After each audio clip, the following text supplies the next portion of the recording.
ഹബീബായ നബി മുഹമ്മദ് മുസ്തഫ സല്ലല്ലാഹു അലൈഹി വസല്ലം ഒരു ദിവസം ചോദിച്ചു സഹാബ അയ്യു ശൈഇൻ ഖൈറുൽ മർഅ ഒരു പെണ്ണിന് അല്ലാഹു ജീവിതത്തിൽ നൽകുന്ന ഏറ്റവും വലിയ സൗഭാഗ്യം ഏതെന്ന് അറിയുമോ സഹാബ ഒരു പെണ്ണിന് അല്ലാഹു ജീവിതത്തിൽ നൽകുന്ന ഏറ്റവും വലിയ സൗഭാഗ്യം ഏതാണ് ഒരാണിന് അല്ലാഹു ജീവിതത്തിൽ നൽകുന്ന ഏറ്റവും വലിയ സൗഭാഗ്യം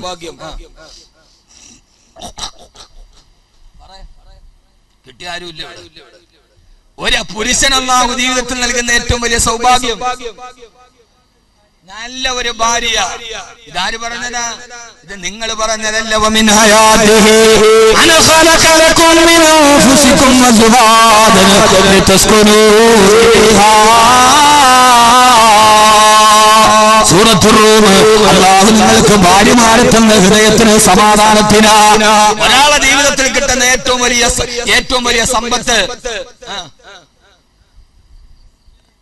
സ്ത്രീയുടെ സ്നേഹം എല്ലാരും സ്നേഹിച്ച നമ്മുടെ സമ്പത്ത് മുഴുവൻ അങ്ങോട്ട് പോകും അല്ല ഊട്ടിയെ അങ്ങനെയല്ല ഒരു മനുഷ്യൻ അല്ലാഹു നൽകുന്ന ഏറ്റവും വലിയ സമ്പത്ത് ഏറ്റവും നല്ല സമ്പത്ത് ഹൃദയത്തിന്റെ സമ്പത്താണ് ഹൃദയത്തിന്റെ സമാധാനമാണ് ഏറ്റവും നല്ല സമ്പത്ത് ഹൃദയത്തിന് സമാധാനം കിട്ടുക ഹൃദയത്തിന്റെ സമാധാനം എവിടെ കിട്ടും അത് ഡബ്ലൂണിൽ കിട്ടൂല എന്നല്ലേ എന്റെ പേര് ആ കല്ലമ്പലത്തുള്ള മഹത്തായ അവറുകളൊക്കെ കൂടുന്ന സ്ഥലത്തിന്റെ പേരെന്താ അങ്ങനെയല്ലേ കണ്ടിട്ടില്ല നിങ്ങൾ ബോർഡ് പോലും വായിച്ചിട്ടില്ല നിങ്ങൾ നേരെ ഉടലോടെ സ്വർഗത്തില് ഞാൻ ആ ബോർഡ് കണ്ടിട്ടുണ്ട് കാരണം ഞാൻ പല ഒരു 4-5 വർഷം ഞാൻ അതിലെയാണ് പോയത് ഞാൻ കല്യാണം കഴിച്ചിരിക്കുന്ന അവിടെ നിന്നാണ് യഥാർത്ഥത്തിൽ ഹൃദയത്തിന്റെ സമാധാനം കിട്ടുന്നത് എവിടെയാ ഒരു പുരുഷന് അല്ലാഹു നൽകുന്ന ഏറ്റവും വലിയ സമ്പത്ത് അവന്റെ ഹൃദയത്തിന് സമാധാനം കിട്ടല പകലന്തിയോളം ജോലി ചെയ്തിട്ട് വൈകുന്നേരം വീട്ടിലേക്ക് വരുമ്പോ സമാധാനത്തോടെ ടെൻഷനില്ലാതെ കണ്ണു നിറയാതെ പറയാതെന്ന് ഉറങ്ങാൻ കഴിയല ഹൃദയത്തിന് സമാധാനമെന്ന ഐശ്വര്യത്തിന്റെ സമ്പത്ത് കിട്ടുന്നത് എവിടെയാ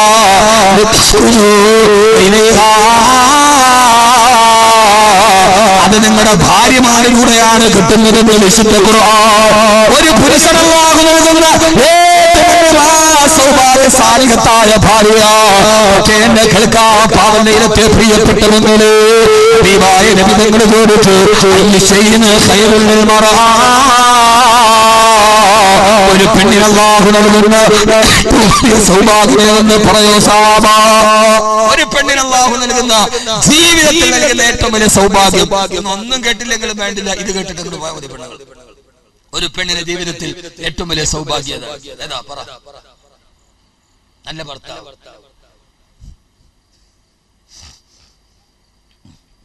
അപ്പൊ കറക്റ്റ് ഈക്വലായി അങ്ങോട്ട് പുറം ചോർന്നപ്പോ തിരിച്ചിങ്ങോട്ടും ചോർന്നു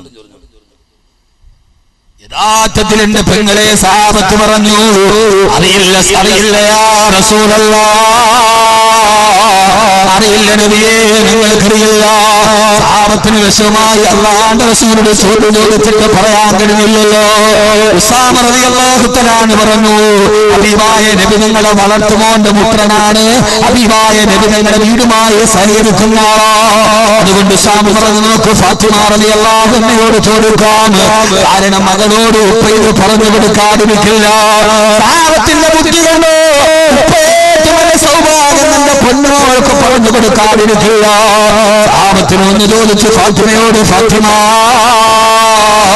ഹബീബായ നബി തങ്ങൾ പറഞ്ഞിട്ടുണ്ട് ഒരു ഭൂമിയുടെ സ്ത്രീയുടെ സൗഭാഗ്യമേതെന്ന് എന്നോട് ഇതുവരെ പറഞ്ഞിട്ടില്ല സഹാബ പക്ഷേ സഹാബത്ത് ചോദിച്ചു ഫാത്തിമ ബീവി റളിയല്ലാഹു അൻഹയോട് അയ്യോ ശൈഇൻ ഖൈറുൽ മർഅ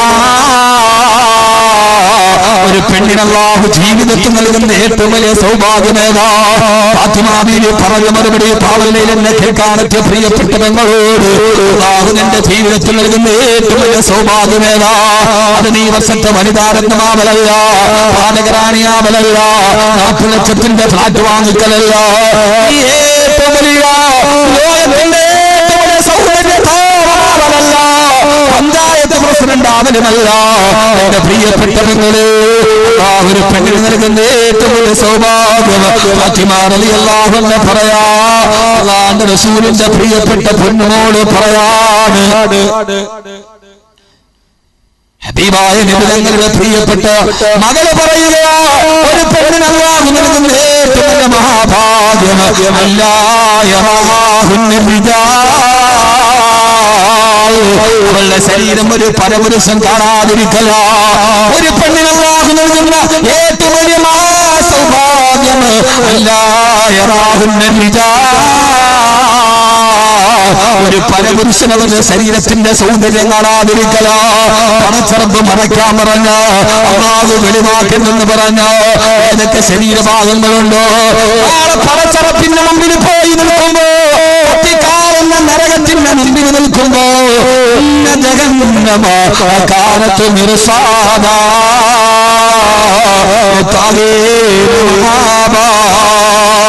ആകാശഭൂമികളും എത്ര നിമിഷം കൊണ്ട് കരിക്കാൻ ഭാഗത്തിന് നരകത്തിന്റെ തീജ്വാലകളാൽ കത്തുമ്പോ ആ സമയത്തെന്നാണ് പടച്ചറപ്പിന് മുമ്പിൽ പോയിട്ട് അല്ലാഹുവിനോട് പറയണമല്ലോ, എന്റെ കൈയിതേവരെ ആരും കണ്ടിട്ടില്ല, എന്റെ മാറിതേവരെ ആരും കണ്ടിട്ടില്ല, എന്റെ മുട്ടുകാലിതേവരെ ആരും കണ്ടിട്ടില്ല. പറയാൻ പറ്റുമോ? കാലുകളെ സാക്ഷി നിൽക്കുന്ന കൈകളെ സാക്ഷി പറയുന്ന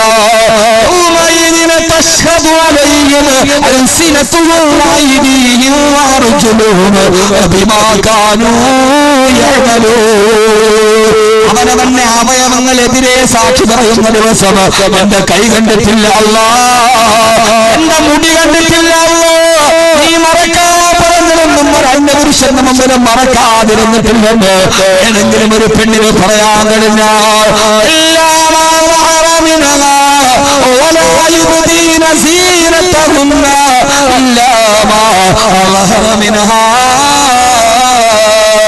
പടച്ചറപ്പ് വെളിവാക്കൽ എന്ന് പറഞ്ഞത് വെളിവാക്കാതിരിക്കുക. അല്ലാഹു നമുക്ക് ബോധം തരുമാറാകട്ടെ, അല്ലാഹു ബോധം തരട്ടെ, അല്ലാഹു ബോധം തരട്ടെ.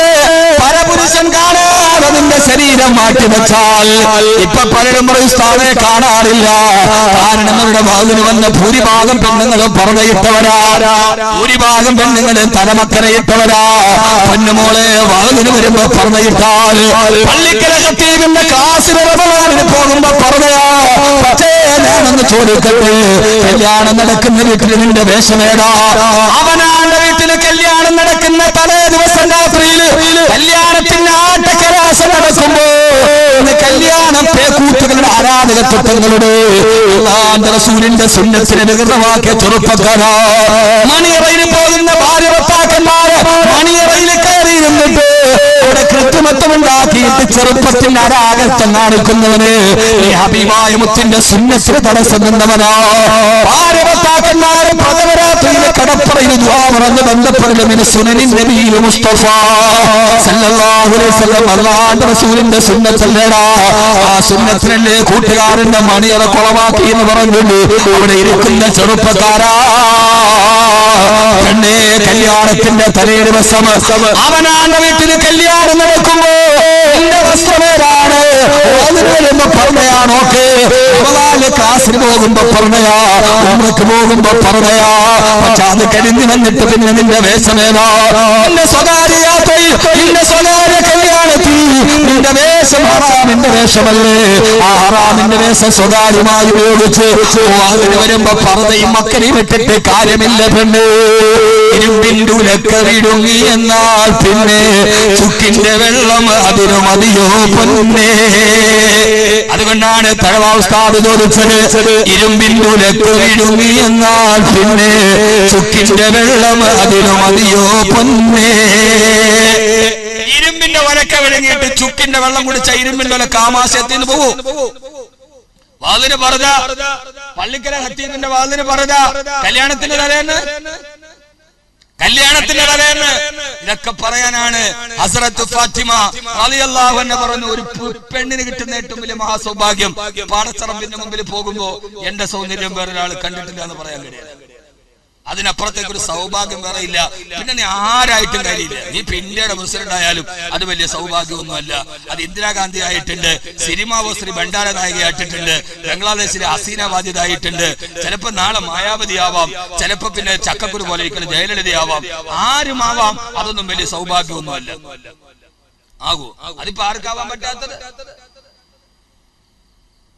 അതിപ്പോ പഞ്ചായത്ത് പ്രസിഡന്റ് ഒരു വാർഡ് പഞ്ചായത്ത് പ്രസിഡന്റ് വനിതാ സമ്മനാണ്, പിന്നെ പെണ്ണ് തന്നെ ആയല്ലേ പറ്റൂ. പിന്നെ ആണും പെണ്ണും കെട്ടവനെ അതിർത്താൻ പറ്റൂ? പെണ്ണ് തന്നെ ആയല്ലേ പറ്റൂ. അതൊന്നും ഭാഗ്യമല്ല പെണ്ണെ, ഭാഗ്യം. അള്ളാഹുവിന്റെ മുമ്പിൽ പറയുക, റബ്ബേ എന്നാരും കണ്ടിട്ടില്ല. ഫാത്തിമ റളിയല്ലാഹു തആല അൻഹ. ഇനി എന്റെ സഹോദരിമാരോട്, യുവതികളോട് ഞാൻ പറയാം, ജീവിതത്തിലെ ഏറ്റവും വലിയ ദൗത്യം ഫാത്തിമ ഏറ്റെടുത്തു. നിങ്ങൾക്കറിയോ, നമ്മുടെ പാവല്ലപ്പള്ളിയുടെ ഹൗദിലോട്ട് കയറുമ്പോൾ അതിന്റെ മുകൾ ഭാഗത്തൊരു സന്തൂക്ക് കെട്ടിലിരിക്കുന്നുണ്ട്. കണ്ടിട്ടില്ല നിങ്ങൾ? ഹൗദിന്റെ മുകളിലല്ലേ? കണ്ട, ഞാൻ ഇന്നേ വരെ അതിന്റെ അകത്ത് കയറിയിട്ടില്ല. എന്റെ കറാമത്ത് നോക്കും, ഞാൻ കണ്ടിട്ട് അവിടെ കയറിയിട്ടില്ല. ആ ഹൗദിന്റെ മുകളിൽ ഒരു സന്തൂക്ക് കെട്ടിലിരിക്കുന്നുണ്ട്. ആ സന്തൂക്ക് കെട്ടിൽ കാണുമ്പോൾ ഫാത്തിമ ബീവി ഓർക്കണം. ആരെ ഓർക്കണം? ഫാത്തിമ ബീവി ഓർക്കാനുള്ള സ്മാരകമാണ് നമ്മുടെ നാട്ടിലെ സന്തൂക്ക് കെട്ട്. കേക്ക് നന്നായിട്ട് അത് കാണുമ്പോ ഫാത്തിമ ബീവി ഓർക്കണം. ഇങ്ങനെ മൂടിക്കെട്ടിയ കട്ടിൽ എല്ലായിടത്തില്ല. ഈ സന്തൂക്ക് കെട്ടിലുണ്ട്. ആ സന്തൂക്ക് കെട്ടിന്റെ അകത്തൊരു മയ്യത്ത് കടത്തിയാൽ വെളിയിൽ നോക്കിയാൽ നന്നായിട്ട് കാണാൻ പറ്റുമോ? നാല് സൈഡും മറച്ച് അതിന്റെ മുകളിൽ ഒരു മറയ്ക്കുന്ന മൂടിയിട്ട് അങ്ങനത്തെ സന്തൂക്ക് കെട്ടിൽ ഫാത്തിമ ബീവിയുടെ സംഭാവനയാണ്. റളിയല്ലാഹു. അറിയില്ല? നിങ്ങളെന്ത് മനുഷ്യന്മാരാ പടച്ചോനെ. നിങ്ങള് നവംബർ 2 ആര് ജയിക്കും എന്നുള്ള തർക്കത്തിലാണ്. ആരാണ് എന്റെ പ്രിയപ്പെട്ട ഫാത്തിമയാരാ? ഇതൊക്കെ എന്റെ പ്രിയപ്പെട്ട പെങ്ങളോട് പറയാനുള്ളതാ. ഫാത്തിമ റളിയല്ലാഹു തആല പാവല്ലപ്പള്ളിയിലെ അവനവന്റെ ജുമഅത്ത് പള്ളിയിലെ മൂടിക്കെട്ടിയ സന്തൂക്ക് കാണുമ്പോ ഓർക്കണം നിങ്ങൾ, ഹസരത്ത് ഫാത്തിമ സമകാലിക സ്ത്രീത്വത്തിന്റെ പുനർവായന. വഫാത്തിന്റെ വേളയെടുത്തപ്പോ ഫാത്തിമ റളിയല്ലാഹു തആലയെ കാണാണ്. അസ്മാ ബിൻത് ഖൈസ് റളിയല്ലാഹു തആല കാണാമെന്ന് ഫാത്തിമ ബീവിയുടെ വഫാത്ത് എടുത്ത വേളയാ. അല്ലാഹുവിന്റെ റസൂലിന്റെ ഫാത്തിമ ബീവിക്ക് ജീവിക്കാണ് വഫാത്ത് ബനിപ്പിച്ച കരിയവേ. അവിടേക്കാണ് അസ്മാ ബിൻത് ഖൈസ് റളിയല്ലാഹു തആല കാണാമെന്നത്. ഫാത്തിമ ബീവിയുടെ കരച്ചിൽ കണ്ടപ്പോ അസ്മാ ബിൻത് ഖൈസ് റളിയല്ലാഹു തആല ചോദിച്ചു, ഫാത്തിമ എന്തിനാണ് ഇങ്ങനെ ഏകയായി കരയുന്നത്? ഫാത്തിമ ബീവി പറഞ്ഞു, അസ്മാ എന്റെ വഫാത്തിന്റെ സമയമെടുത്തല്ലോ, എനിക്ക് പടച്ചറപ്പിന്റെ അടുക്കലേക്ക് പോകാൻ സമയമായല്ലോ. അസ്മാ ബിൻത് ഖൈസ് റളിയല്ലാഹു തആല സമാശ്വസിപ്പിക്കുകയാ. എന്തിനാണ് ഫാത്തിമ കരയുന്നത്? മരണമെടുത്തെന്ന് പറഞ്ഞ് കരയുന്നത്? മരിക്കുന്ന സമയത്ത് പ്രിയപ്പെട്ട വാപ്പാ ജീവിച്ചിരിപ്പോ തന്നെ പറഞ്ഞതല്ലേ, നീ സ്വർഗത്തിലെ നേതാവാണെന്ന് സ്വർഗമുറപ്പല്ലേ? അതെല്ലാം വിട പറയുന്നത് ചെവിയിൽ പറഞ്ഞതല്ലേ? ആദ്യം എന്റെ അടുക്കലേക്ക് എന്റെ കുടുംബത്തിൽ നിന്ന് വരുന്നത് നീയാണെന്ന് പറഞ്ഞു പോയത്. ഇപ്പൊ സ്വർഗമുറപ്പല്ലേ ഫാത്തിമ?